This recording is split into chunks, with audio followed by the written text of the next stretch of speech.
Hello everyone! Welcome to This Week in the TERF Wars, episode 2. Hopefully you can hear what I'm saying. Please let me know as soon as you can in the comments, just so I can check. I'm always a bit paranoid about sound.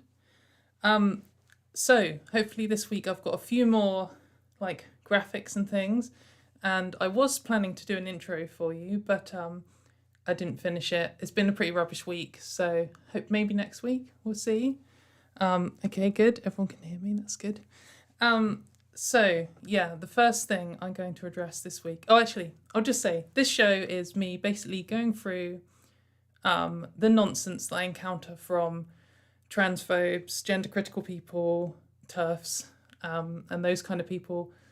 And there's a lot of it. I usually encounter this on Twitter, but you kind of find it everywhere, and the goal is just to kind of laugh at it. I mean, most of it is bullshit, but some of it's really funny how rubbish it is, and that's kind of the goal of this show. I think last week was a success, so hopefully this can be a regular thing now. But unfortunately, this last week was actually really rubbish. There was a really major rubbish thing in the UK, and I think I'll just address that first.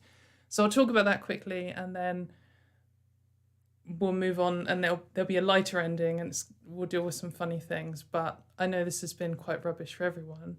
So for anyone who doesn't know, this week in the UK there was a court case decision which basically decided that for most trans kids under 16, it sounds like, will no longer be able to get the medication that the doctors were prescribing them. So I know quite a few parents, I'm friends with, whose kids are affected by this. And in some cases, they're already on medication, and they might have already been on it for years, and it's just short notice has stopped. And it's it's so depressing. It's so horrifying to think of these kids who are just trying to live their normal life, and they've been diagnosed with this condition by experts, and this is a condition we have a over 99% successful diagnosis rate for, and the courts weren't ruling on the experts call that this was a good medical treatment. What they were discussing was whether children are able to consent to medical treatment when they're that young. Because obviously once you're an adult, you can consent to anything in terms of medical treatment. And when you're a baby, you have no self-awareness at all. And there's obviously a grey area at which point you can consent to medical treatment. And there's this law called Gillick competence in the UK, which allows children. So usually, I mean, when we say children, they do mean teenagers. They don't mean like 3-year-olds. But, like a 15-year-old, the idea is a 15-year-old can get contraception from the doctor without telling their parents. And so they brought in this law that basically says if the doctor thinks that the child is aware of the consequences and it's a good medical treatment, then the doctor can make the call on an individual basis for anyone younger than 18, basically, but it's always going to be teenagers. So that's the law that they use for contraception, for abortions, and for trans kids and some other things. And basically the court has ruled that over 16s can do it, but they might need a court intervention. So previously you just go to the doctor, but it looks like now potentially you need to go to court. We're not even sure because it's all quite new. And kids younger than that are potentially blocked. And, there are some kids who are stealth at their school and they're just a normal boy or girl in the class having a great time with their friends or, struggling through school like everyone else. And then suddenly they've had their medication taken away from them. Some of them will then start going through the wrong puberty, and it's going to be distressing. It's going to out them. It's probably going... I mean, honestly, it's probably just going to ruin some people's lives. It's just... Sorry, I'm kind of lost for words here because it's just so grim to think about. I think it hasn't affected many people across the country. They only diagnose about 100 kids a year in the UK. but it's enough that it's just horrible to think about. And of course, the transphobe crew, gender critical people, have absolutely been loving this. It's been heartless. I don't really have the words to describe how horrible they've been about it. Like, there were these parents saying, I haven't stopped crying. I've had to tell my child that, like, their future is changed. The future they thought they had has changed, and now they're going to have to struggle through this horrible, preventable medical condition.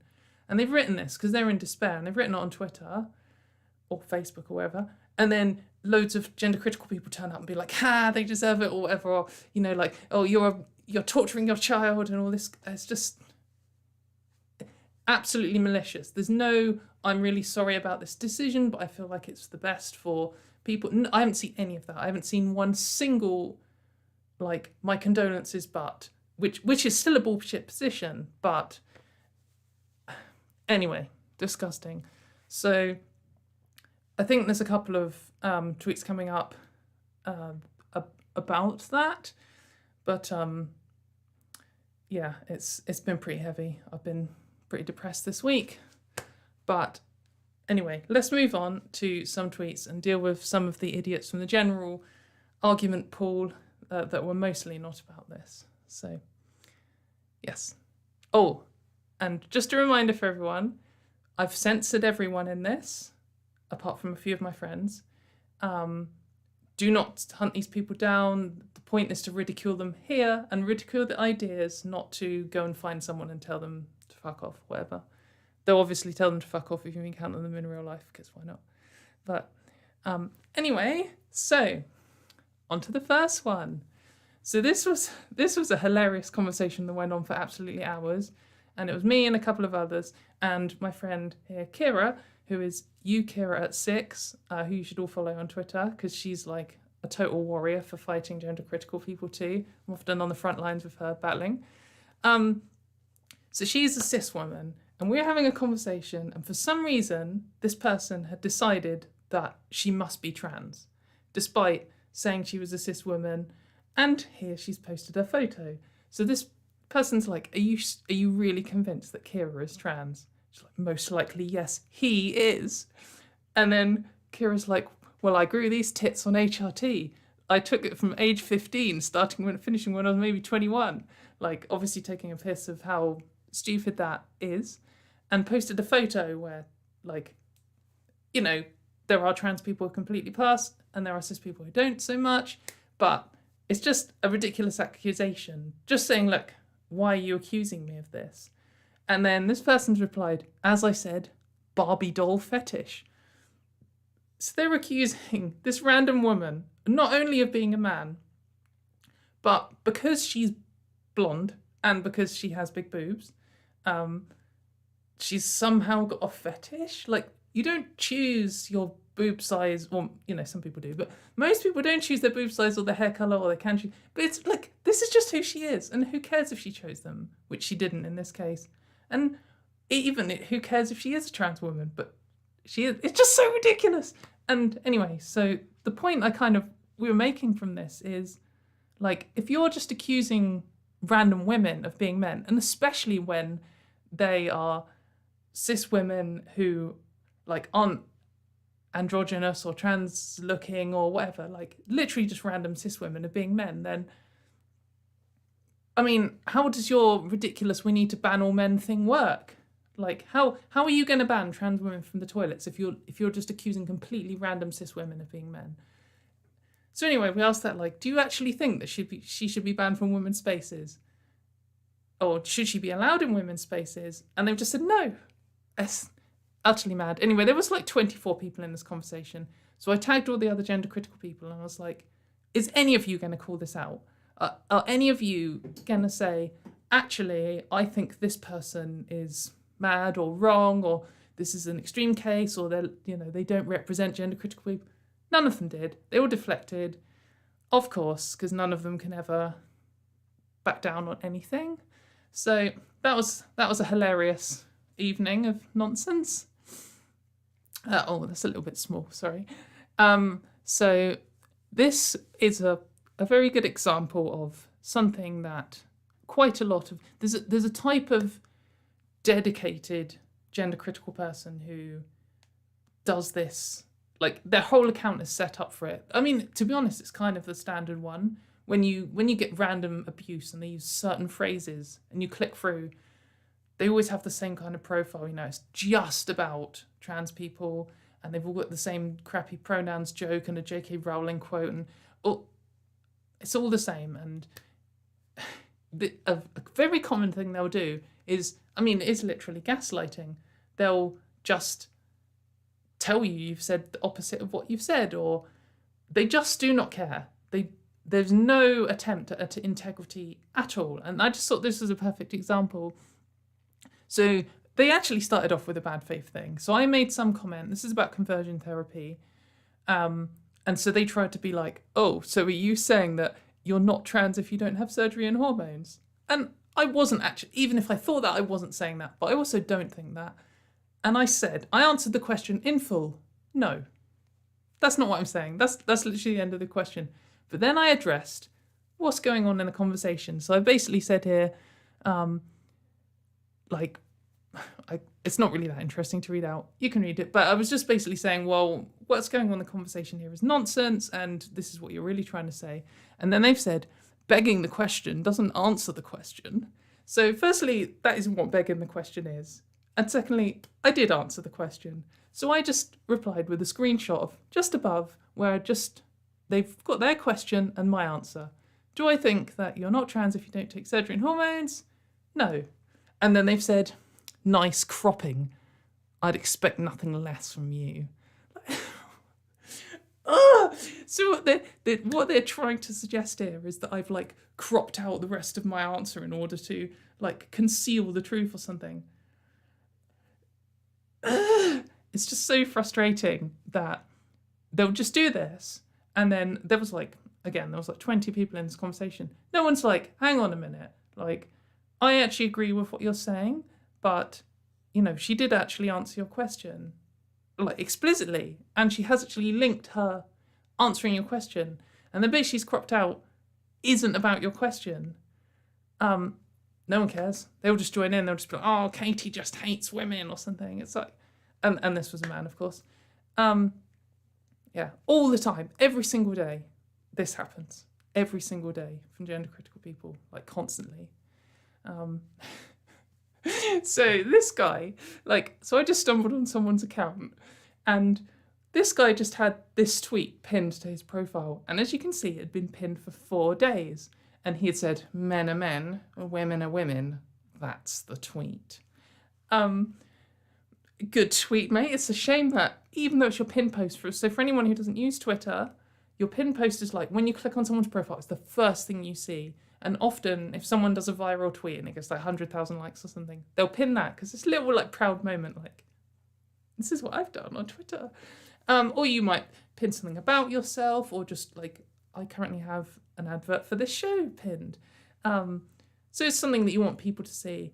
And this guy's had his pin tweet up for 4 days and not one single person has liked it. And in fact, when I was just editing this, I just went back on his profile to check, and nope, still no one has liked it. So very good tweet, mate. I'm sure you were trying to make either some ridiculous, well, it was probably some ridiculous point about trans people, but I mean, that's the kind of thing that conservative evangelicals say when Harry Styles wears a dress or something. So I don't know, but very good tweet. So, like, some gender critical people have got literally 100% of their information about trans people from their little gender critical bubble. And so they just come out with these things like, well, how come trans lesbians never date each other? Which is like a meme. It's so common. Like, over half of all trans lesbians are dating each other. It's just a thing. Anyway, this person's like, how are trans women women? And so someone's like, how are they not women? And then they've said, like, there's a lot of standard gender critical answers to this, like chromosomes or something. And this person has said, not one trans woman ever said what it's like to be a woman. Lots of trans women identify themselves as trans women. two very interesting attempts at a counter-argument. Not one trans woman has ever said what it's like to be a woman. I mean, I think every trans woman has made some comment about what their life is like now they're a woman. Oh, as a man, people used to listen to me when I was at work, and now people don't, because I'm a woman, which is a fairly common experience that I've heard from quite a lot of trans people. Trans women have written whole books on. There are books probably older than this guy, written by trans women about their experience of becoming a woman. Hilarious. And then lots of trans women identify themselves as trans women. I mean, yes. Okay. Next. So this is another very common gender critical strategy that I'm so sure we'll see a lot more of in the weeks to come. They'll make some general snarky comment or some ridiculous point, and then they'll just attach some scary pictures. This is like absolute standard. I mean, it's usually a picture of Karen White or that little grid of 9 trans criminals from all around the world, or, a picture of just a random man with long hair who they'll claim is trans.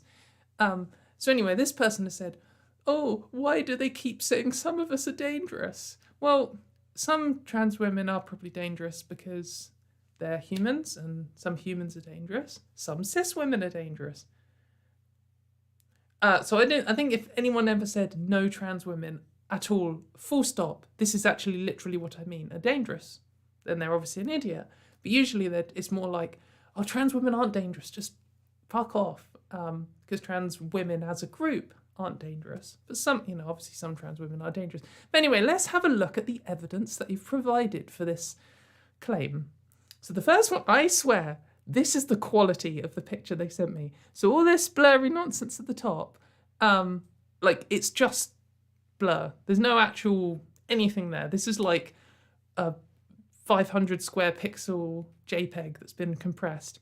So it's already off to a bad start. There's some real grim, disgusting comments that I'm not going to read out, which may well have been said by, it could have been said by anyone, because they're just floating quotes. Like this one, this one made me laugh over here.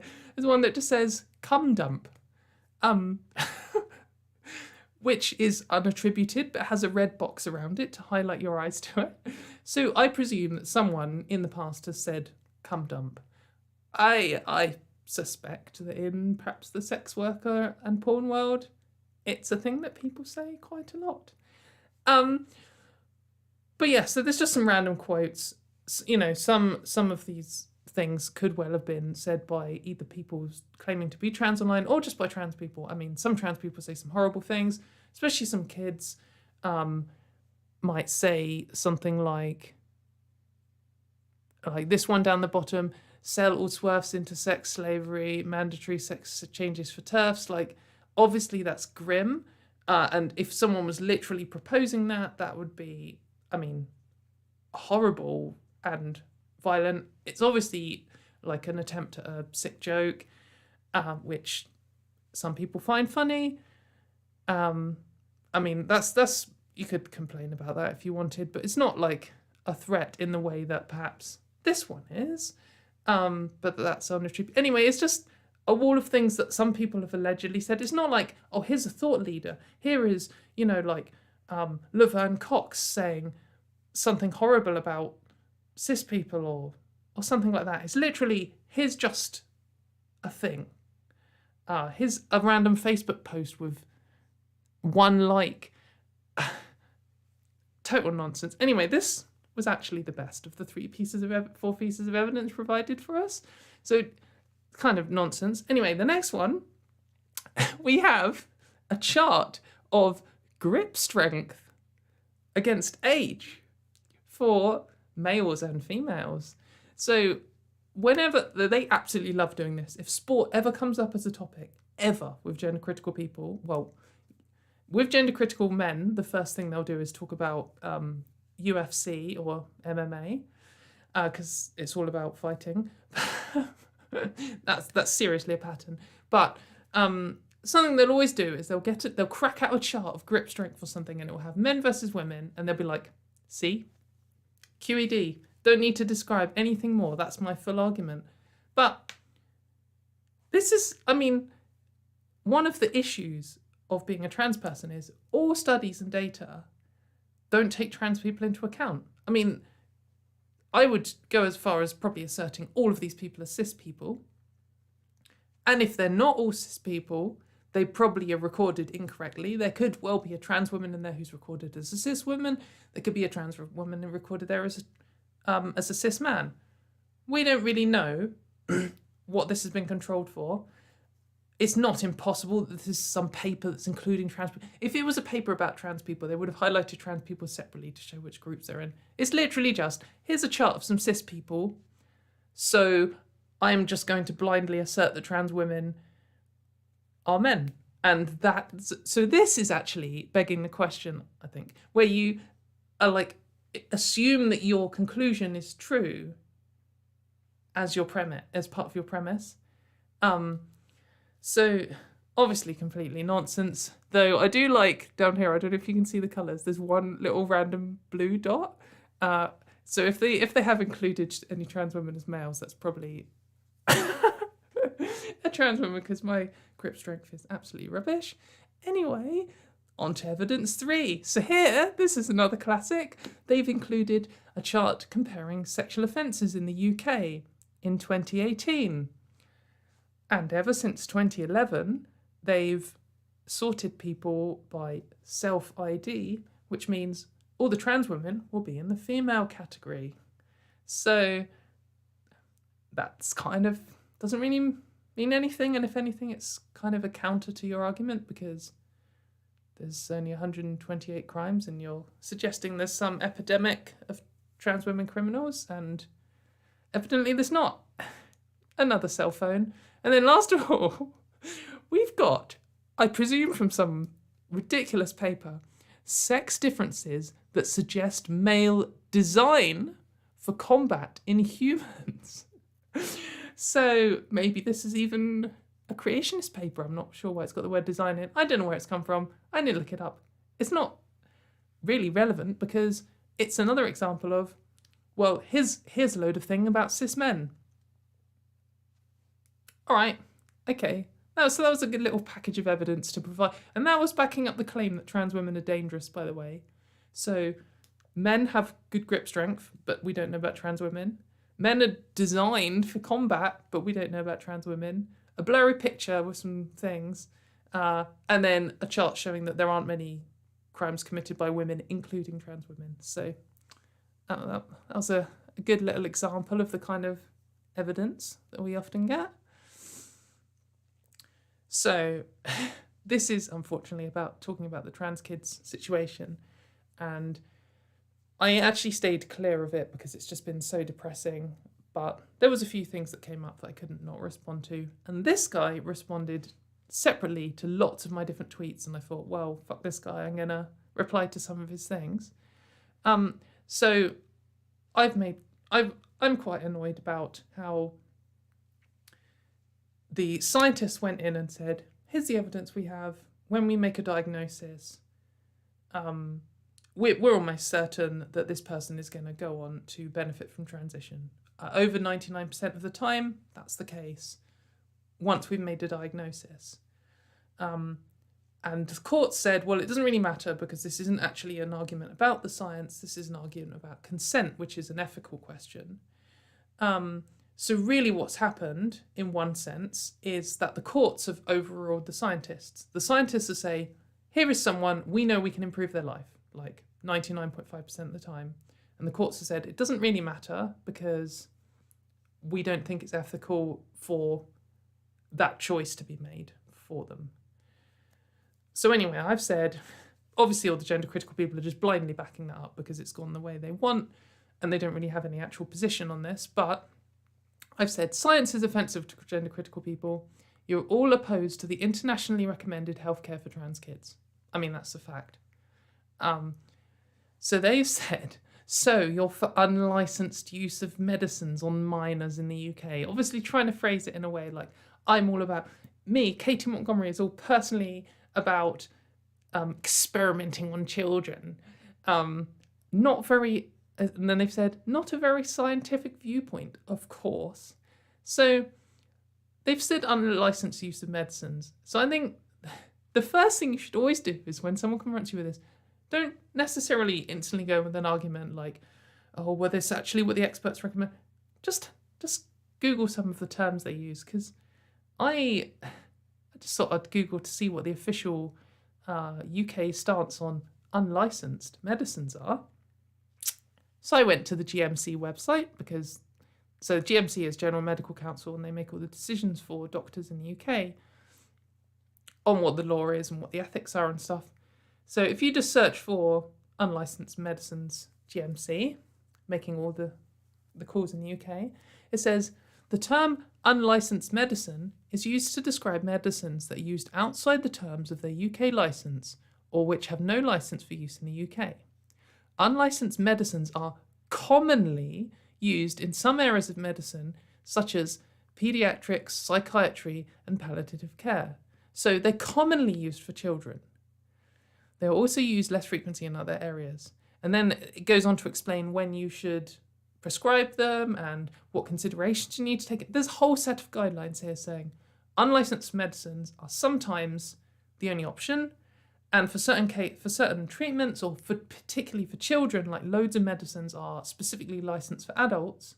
They're usually just tested on men, cis men, and so the only option when a child gets a condition that's more common in adults is to give them a medicine that's licensed for adults, and for the doctor, usually an expert, like a specialist, like the ones treating trans kids, would make an expert call on perhaps they'll reduce the dose or whatever. I'm not a doctor. Anyway, it's a very common thing, literally described by the General Medical Council as common. So I linked that back to them, and of course, they just changed the subject and deflected. Though on looking up this tweet again just now when I was editing it, I searched their name and unlicensed medicine, and today even they've been saying unlicensed medicine. They've been asking people, so you support unlicensed medicine still, despite me linking them this. So they don't care. They've got this little phrase that they think's an emotional hook. If someone's watching who doesn't really know about it, they're like, oh gosh, these trans people are advocating for unlicensed medicine, because most people won't think to look this up and see that it's actually common. So if you see someone saying unlicensed medicine, just wham in the GMC link to them, and they'll pretend that you didn't say that, and then they'll carry on anyway, but passers-by might see, and I think that's the best we can hope for. So this is the same guy. I've used this face throughout for the same guy who's been coming out with some crackers the whole time. So I've said I don't support the law overruling what the experts decide is ethical and best practice. No. Let's hope that doesn't happen. Oh, so this is referencing something above. Anyway, so I've said I don't really support, especially in this case, but in general, I think the experts should be making the decisions on treatments, not the courts. Then they've said, again, you proudly take up your stance against science, feminism, and ethical medicine for trans people. So I have said, here is my stance. I support the science over the law, and in this case, you have chosen the law over the science to support. And then they've just come in with this garbage. Like, it's literally like reading a script. I just think I've said the word like medicine, or I've said the word science. Oh, I better crap out the script, which says, oh, you just don't like science. Like, it's just meaningless. It's like when creationists will come in and be like, oh, evolutionists deny the science. Like, your entire thing is that you deny science. That's literally the foundation of your argument. That's actually what you're arguing for here. We've had a situation where the doctor's like, we want to do a thing because of the science, and then someone else has stepped in and said, you can't do the science. And then this guy's been like, yeah, down with science, and said, because I support the science. Absolute garbage, no integrity at all. Like, imagine writing this. Imagine being someone who's like, yeah, the scientists were wrong because they're science deniers. What is wrong with people? I got a cat hair on my nose. So this is me making a sarcastic comment. A very common gender critical argument is 99% of all criminals were born male. Therefore, trans women who were born male are criminals, or have the not are criminals, are dangerous in the same way that cis men are, which is obviously a rubbish argument, because you're asserting that two groups for which you only have statistics for one are the same because of something they share in common, which I sometimes try and highlight with this statement, which is true. Over 99% of all criminals are cis. And obviously that's a ridiculous accusation. That'll be ridiculous to say, therefore all cis people are as likely to commit crimes as each other, because obviously cis men commit crimes significantly more frequently than cis women do. So what I'm saying is, although there's a shared characteristic, I'm pointing out that the correlation of having this shared characteristic doesn't necessarily mean that it's causing this phenomenon that you're talking about. Especially when we're talking about two groups that even if you think trans women are just men in dresses, they are two groups that are differentiated by behaviour. Like cis men and trans women, even if you think they're both men, behave differently, because cis men don't want to be women and trans women don't want to be men. So we've already got, as part of the definition, even in their broken nonsense worldview, is that these two groups are different behaviourally, and you're asserting the behaviour is the same. Anyway, so that's a very common argument. It's garbage. It's a classic statistical fallacy that you see everywhere once you recognise it. So anyway, I've said over 99% of criminals are cis. I mean, kind of futilely, because they're not going to understand the point I'm making at all, but hopefully some passers-by will, and hopefully you will now understand that because I've explained it flawlessly. So they've said in reply, as a counter-argument, you would label 99% of any population to be cis, though, wouldn't you? Yeah, unless it was a population of just trans people. What argument are you making here? I have no idea. Like, sometimes I can good faith read their arguments to see the point they're making, but garbage. Who knows? So this is still the same guy. So this is classic. I think we covered this one last week. If trans women are women, as you repeatedly assert, I hadn't actually said it. I avoid saying that phrase, because if you say trans women are women, which is a conclusion of looking at the evidence, they treat it like it's a premise that you're making, and more that it's just like a cliche or phrase that you just say, like support trans rights kind of doesn't really mean anything. It's just like a thing that people say. I do say it sometimes when it's important to say, but it's not really an argument.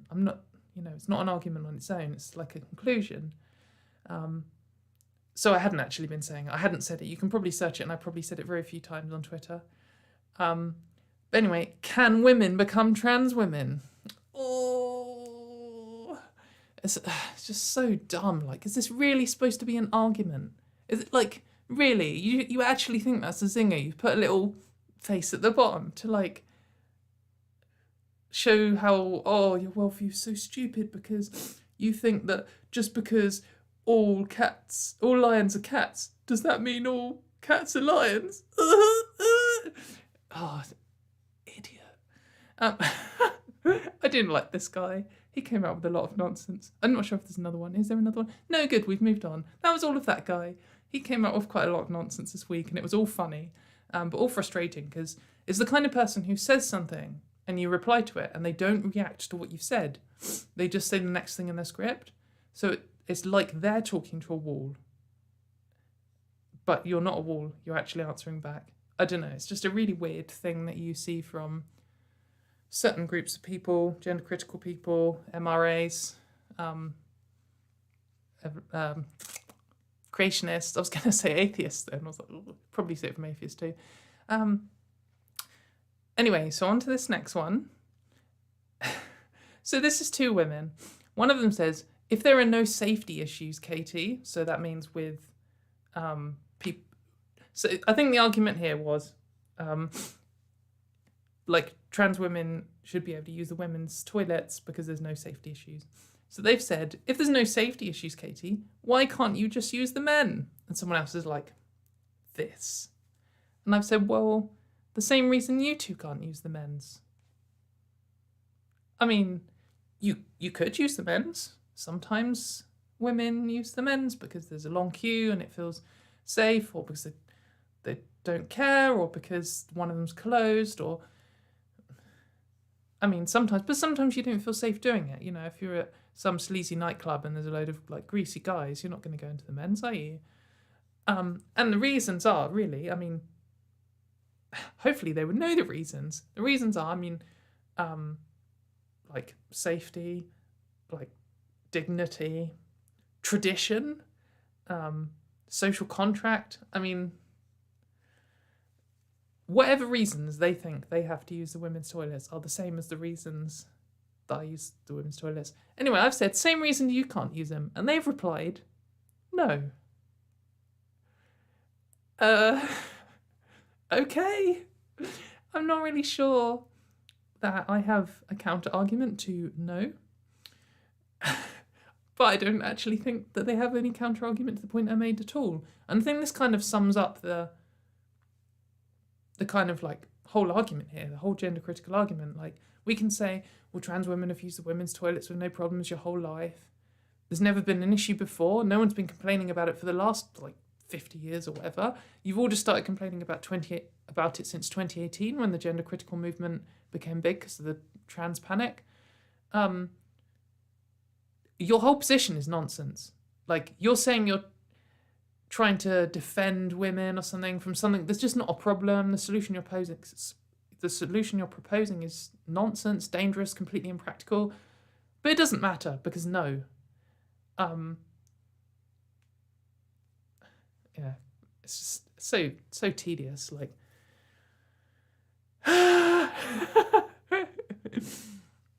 so again, on the toilets, this is actually from the same argument with someone who is very frustrating, who is famous for asking the same question over and over again, which I might actually write an article on because it's quite a common, like, nonsense question. I'm so sorry, there's loads of cat hairs flying around in a room, and, like, when one goes up your nose, I'm allergic to cats, even though I have a cat, and it just makes me, like, and then as soon as the stream starts, I'm like, oh my God, I need to, like... Anyway, I'll try not to snort too much on the microphone. Disgusting. So this has been this completely tedious argument where someone's like, oh, do you think that men have the right to get undressed in front of women? And no, I don't, actually, because I don't think anyone has the right to get undressed in front of anyone. I don't think it's anyone's right to have communal changing rooms. I think that, you know, I understand communal changing rooms are like a tradition, and we have them. I think they're rubbish. I don't ever want to get changed in a communal changing room. I never have in my whole life wanted to do that. It was horrible when we had to do it at school. I don't understand it. I don't understand the point. Putting up cubicles is just better. If there's a problem with changing rooms today because of sexual assault or whatever, then cubicles is obviously the first step.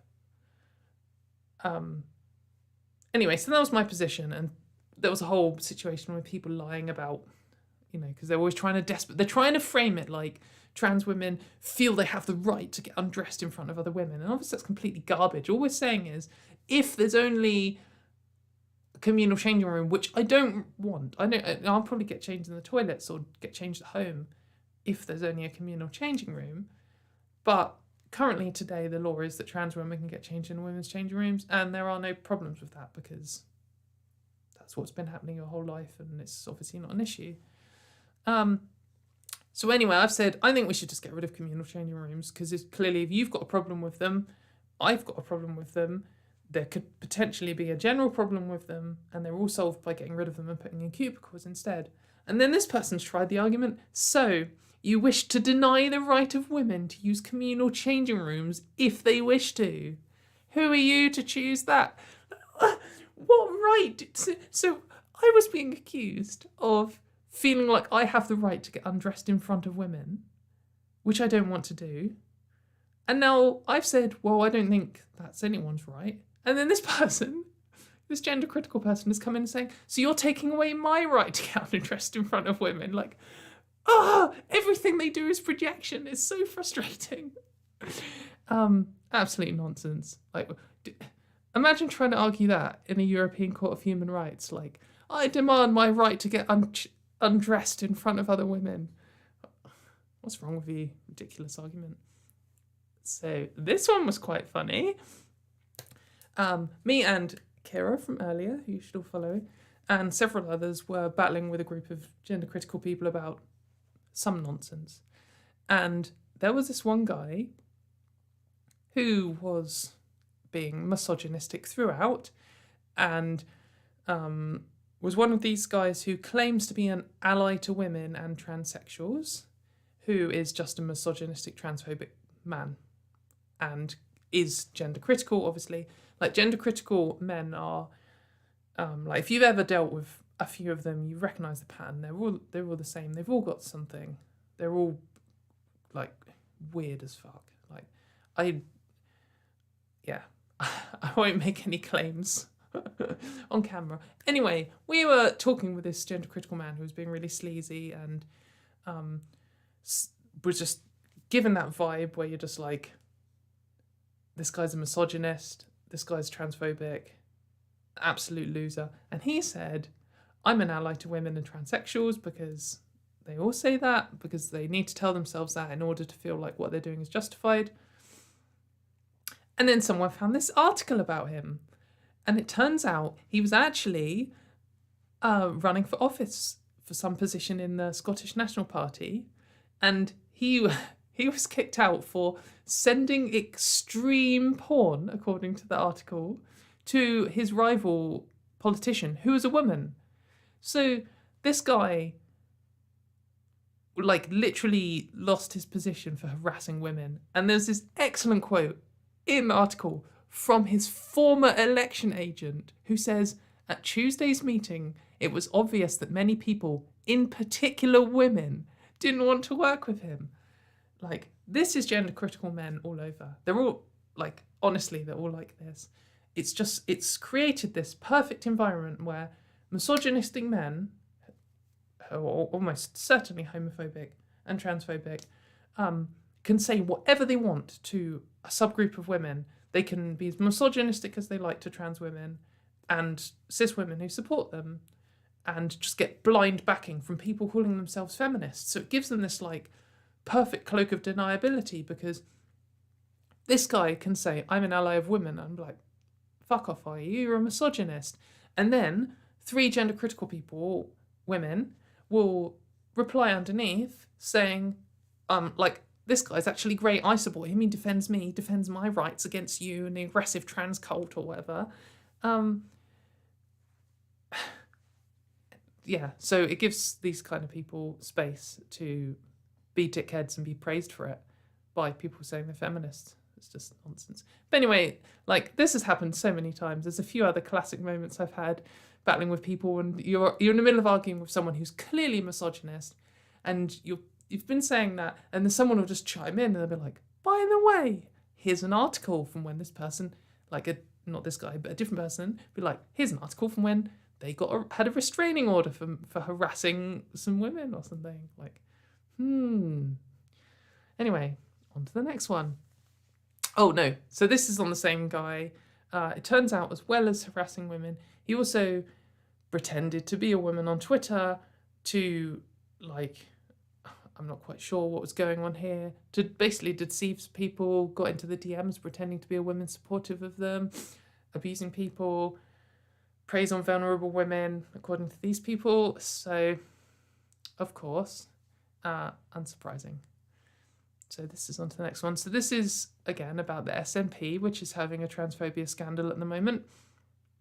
One of the highest up people in the SNP recently donated to like an openly anti-LGBT hate group. So there's a big argument going on there, and the leadership isn't doing anything about it. So somehow transphobia, someone saying, oh, by the way, this person's donated to a transphobic hate group, counts as bullying, because of course it does. It's utterly ridiculous. So this person's saying, we need to stop trans people, basically. The next person down saying, let's stop the infighting because it's dragging down the SNP's position.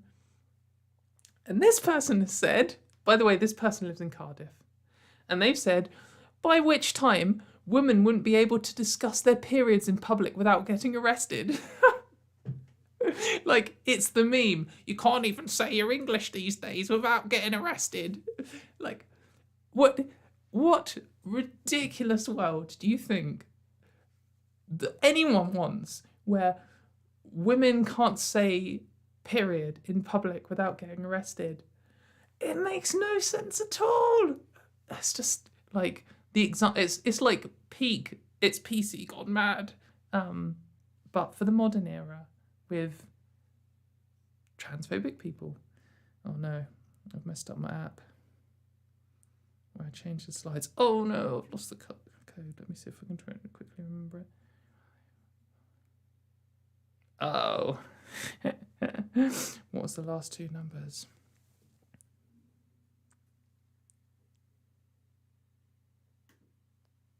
Oh, I could have guessed that. Don't look. Sorry, everyone. Slight technical hitch.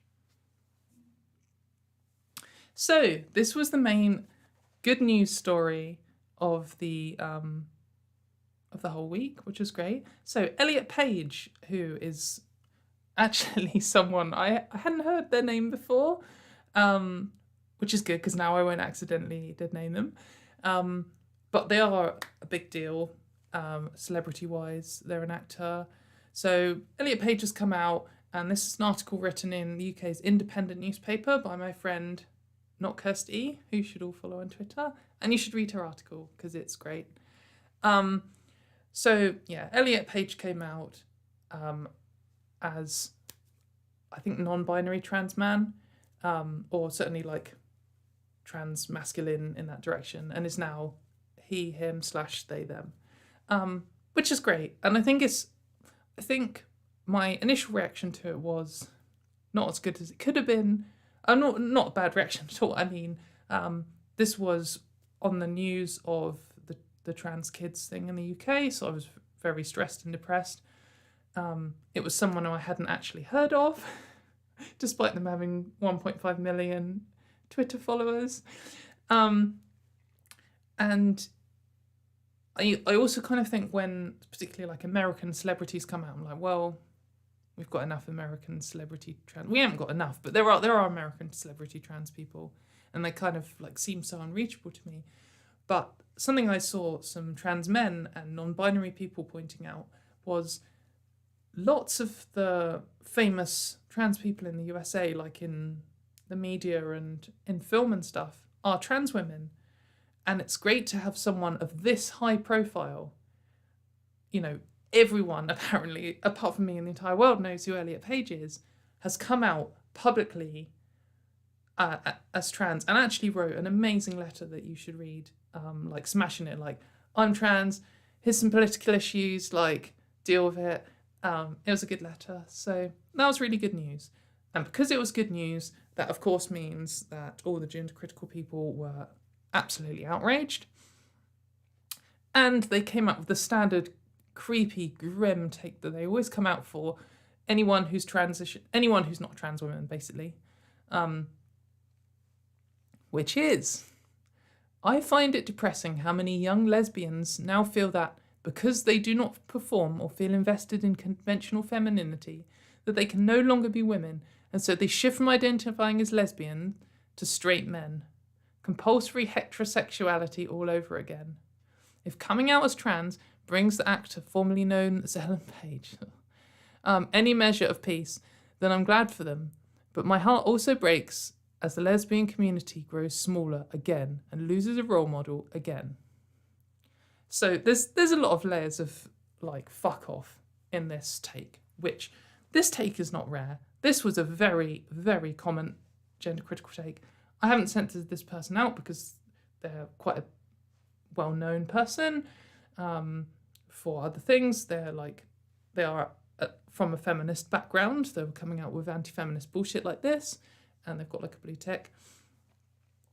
So, I mean, the first comment on this is like, fuck off. When someone comes out, that's a good thing. You're celebrating someone who is revealing a part about themselves to you, to the world, that they didn't feel like they could reveal before. And that's a good thing. If you don't know them or you don't care, then it's neutral. But really, I personally think when any LGBT person comes out, it's a good thing for all LGBT people, because we still do live in a time where lots of people can't come out, or coming out is dangerous, or coming out is, a rebellious act in a way to be openly yourself. So, someone coming out as any kind of LGBT it's a good thing. So fuck off.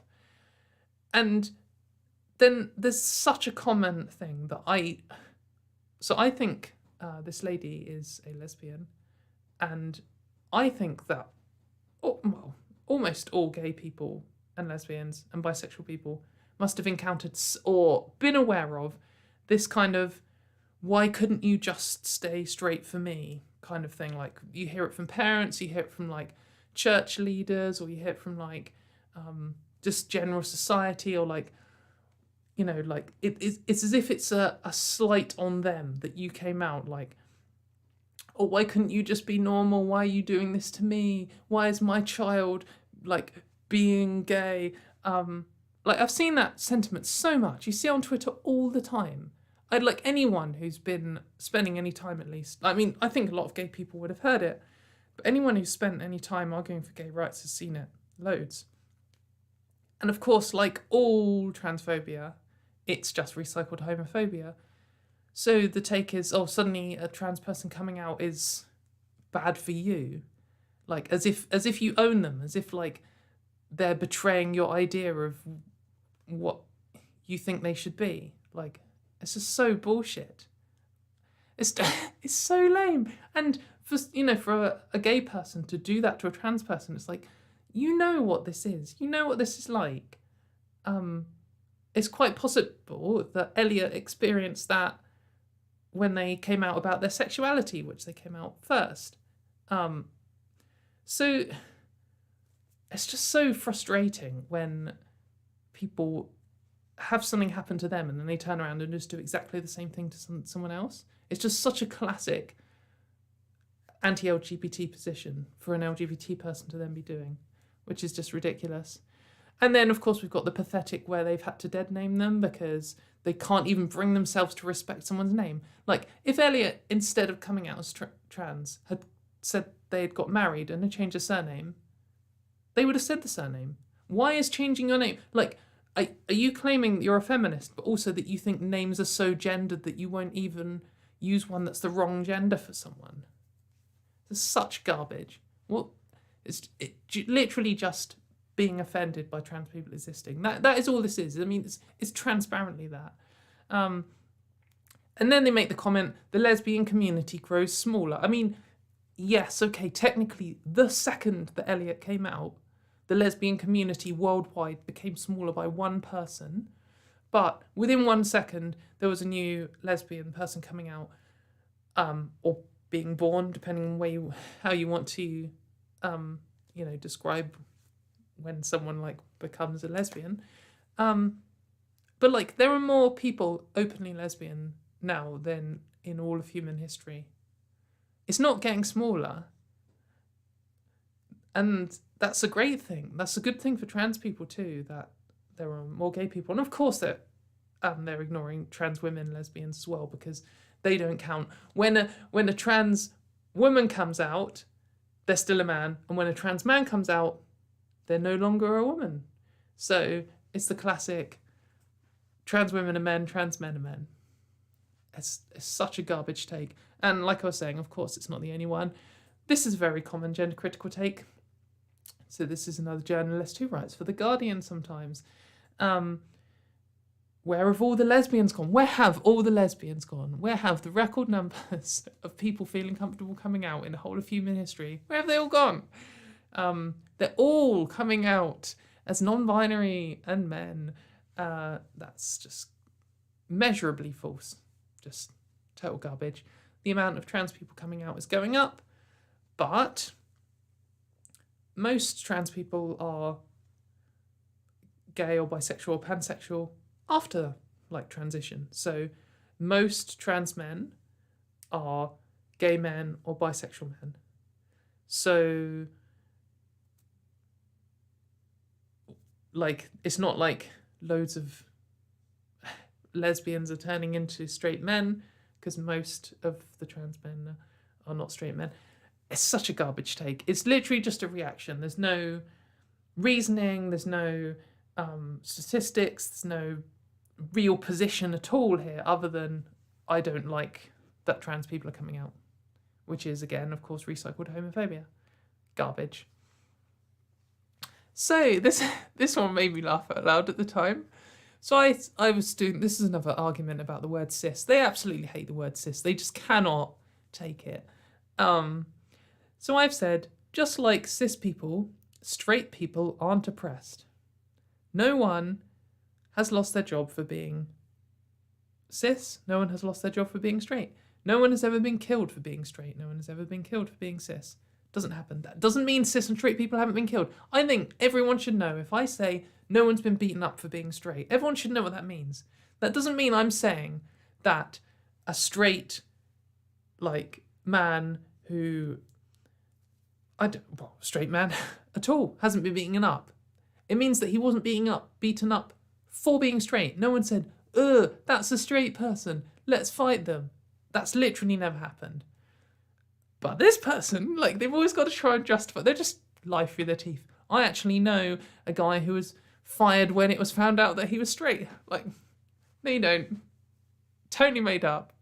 I don't usually, when someone says an experience in an argument, even if I strongly suspect it's garbage, they'll always say that they have loads of trans friends, or their cousin is trans or something like that.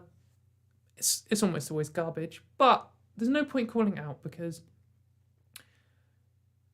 they'll be like, oh, see, as soon as it disagrees with you, accuse me of lying, and it can be twisted around to look bad on you. And if you are wrong, I mean, sometimes you would make a bad call, and then it would be stupid of you to have made such a claim. And their positions never hold up, even if their claims are true. So there's no point in dismissing them. But this one is just false. I didn't even need to read the rest of what you're saying. I know a guy who was fired for being straight. No, you don't. Rubbish. So this one was quite funny. 320 likes. Odd development at my daughter's school. Her 11-year-old female friend has suddenly, with no warning, come out as trans and is demanding to be called he and him. Asked daughter what caused this. Dunno, probably the school LGBTQ ambassador. So, there's three major things here. Firstly, came out without warning. How can you give warning of coming out? Be by the way, next week I'm going to come out as trans. This isn't me coming out though, just so you know. Just some warning. I've sent an email round just telling everyone, not that I'm trans, but that I'm going to come out as trans, just as a warning. Absolute nonsense. I think the point they're trying to make here is we didn't suspect it, which doesn't mean there wasn't warning. I mean, how well do you know they're your daughter's friends?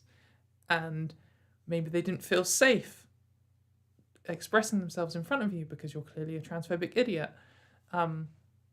It's a complete garbage position. And then they're saying, and is demanding to be called he and him.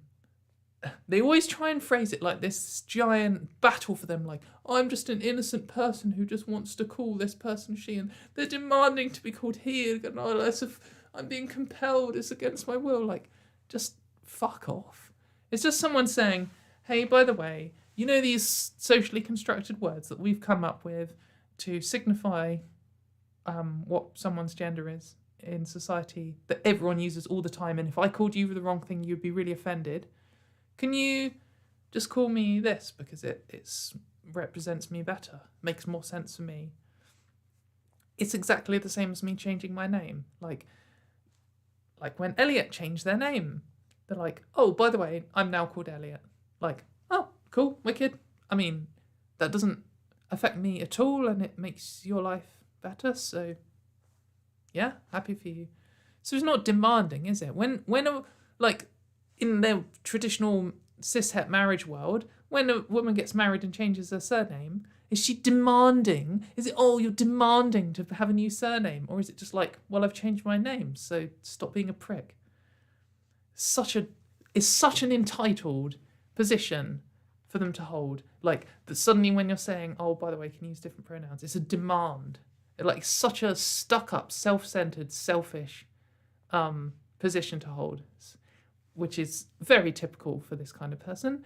And then they've said the reason is because of the LGBTQ ambassador, which is just the LGBT people are a contagious condition. Like, oh, I met a gay person and now I'm gay. Ugh. Like, absolute joke position that I would have thought that every single LGBT person ever has encountered this. Some idiot saying that they're only LGBT because they know someone else who is. Makes no sense at all. It's an argument as old as, like, time. But, yeah, they're still saying it because, of course, they are, because it's all just recycled garbage. So, this was a funny one. I was kind of caught off guard about this. So, someone was discussing some intersex conditions, some chromosome setups, and they said, oh, some people can be XXXY, which is quite interesting. And they said, so this person said, well, you've described that as common, but Google says it's 1 in 20,000, which doesn't sound common to me. Which is right. I mean, doesn't really sound common. One if if someone does something 1 in 20,000 times, it's like common's a bit of a weird word. But in some conditions, you might describe it as common, like when you're discussing specifically atypical chromosome patterns, 1 in 20,000 might be one of the more common ones, because there are some others that are even rarer. So, it's a subjective word. But I think what's important, and I always try and do this whenever, like, even if it's not about intersex people or trans people or anyone in particular, when someone says, oh, that's X percentage of people, it's always worth working out how many people that is, because, like, 0.1% of people doesn't sound like much, but it's millions and millions and millions. So that's suddenly makes it more, it's worth taking that in, because you can't just dismiss, like, oh, we won't bother thinking about these people. Oh, well, there's actually millions of them. So we can't just not consider millions of people. So anyway, just in case anyone sees that number, so I was like, well, I worked it out. 1 in 20,000 people of the Earth's population is like 360,000. That's quite a lot of people. That offended quite a lot of people, actually. So here's some replies. A little montage of replies I got. This person just sent me the maths, which I had literally just worked out.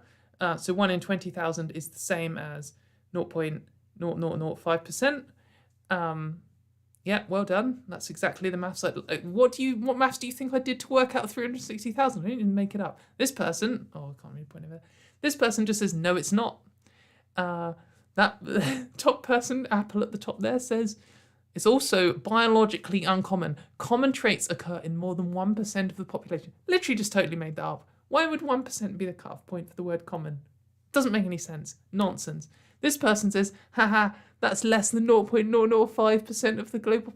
No, it's not. It's exactly 0.005% of the global... Because that's how I worked out the number. Oh! And then this person who's behind me has said, quite a few is not common when discussing the planet's entire population. That's the point. Unless you're trying to mislead, and by mislead I mean lie via statistics, by which I mean lie. Stop lying! Oh, I was kind of because I wrote this and then went to work or something and then came back and then looked. I was like, why are so many people angry about this simple mathematical calculation that I did in order to make a point about how there's still a lot of people? Don't know. Right. I've noticed we've gone on for an hour. We're coming to the end. I'll just cover a few more things quickly. So this is a very frustrating point. This is actually from a while ago, but this tweet came up again, circulating around because Suzanne Moore, who is a journalist, is in the news because she left The Guardian after people called her transphobic because she wrote a load of transphobic articles. So this is her from before, like, the gender critical movement, just as it was getting kicked off. So before she was a gender critical person. And discussing from Carol Cadwaller's position here, saying, I was asked to go on BBC Radio to discuss misogyny, and they also wanted to have a misogynist on to balance it out, and I think that's bullshit. I think that's a typical feminist position. Why should a woman have to go on TV with some irrational, complete garbage person who's a misogynist? And why has she got to go on and say sexual assault is a bad thing against someone who says sexual assault is a good thing? It's a joke. They shouldn't be doing this. Like, the classic example is putting on a climate scientist with a climate science denier. Then it's not a balance. You're putting on someone who knows what they're talking about and an idiot. So anyway, Suzanne Moore's commented on this, saying, this is so much of media, this stupid idea of balance. This plays entirely to the right. In all discussions of sexual assault, Weinstein, etc., I was asked to debate someone who doubted its existence. It's so fucked. If only the gender critical movement would take this very common feminist principle and actually apply it to anything. Because, yeah, imagine if every single thing on trans people ever had to have balance. Like, every single thing ever has to have some transphobic idiot who knows nothing for balance. And when that's called out, when someone like Suzanne is brought in for balance in order to write something transphobic, then you say, oh, balance is bullshit. They're like, oh, you don't want balance, you just want to... And suddenly they're arguing against their own position. And this is what I mean when I say transphobia rots your brain, because you can learn something like this. This is a common pattern. Why should a black person have to go on and debate with a racist in the news? Why should a gay person have to go on and debate with a homophobic person? Anyone can recognise this pattern, and it's bullshit all the time. And especially feminists should be recognising this. And suddenly when it comes to trans issues, oh, I can't recognise it anymore because it rots your brain. Nonsense. So this, I think, is the last one. And this is a classic from last summer. This is one of the most deranged tweets I've ever seen in my life. 973 likes, possibly even more. It's probably hit 1k or beyond now. So this man says, cis is both a term of abuse. By the way, just a little reminder, cis means not trans. If you're not a trans person, you're a cis person. So just remember that while we discuss this tweet. Cis is both a term of abuse and a form of linguistic apartheid. It robs women of their unique sexual identity, intimidates them into accepting the absurd proposition that any man can become a biological female just by announcing it. Cis is the most extreme form of misogyny. Just... What are you fucking talking about? Absolute loser. My goodness. The most extreme forms of misogyny, I don't even want to, talk about because they're so horrific. Like, the amount of extreme violence targeted at women across the world, and possibly even things that you might describe as worse than violence, like horrible sexual violence against children, it's a problem across the world. And you're saying the most extreme form of misogyny, it's not like rape or something horrific like that, or, targeting women for murders and all these kind of things. It's the concept that some people aren't trans people, including men. Absolutely. And to crack up apartheid. What are you on? 973 likes. This is so frustrating. How can people read this and not just think, this is garbage? Like, it's such garbage. It makes so little sense. This should be offensive to anyone. That's it. That's the end of my sentence. It should be offensive to anyone. So dumb. Such a ridiculous thing. Unique sexual identity intimidates them. Like, mate, I just want a word. So when I'm talking about all the trans people, and then I want to talk about all the other people. That's what it is. Like, sometimes you want to be like, oh, yeah, well, gay and bisexual people, sometimes struggle with abuse for... My earring just fell out. Gay people sometimes experience abuse for being gay, and that's just something straight people don't face. That's quite a common position you might want to express. Quite important when you're addressing homophobia. So we just want the same thing for trans people. Trans people experience abuse for being trans. Cis people don't. Oh, it's linguistic apartheid! Absolute ridiculous. What are we talking about? Nonsense. So, anyway, that went on a bit longer than the last time, but I hope it's because there was lots of good content, and I hope I raised people's spirits a bit from the horrible time that we've had this week.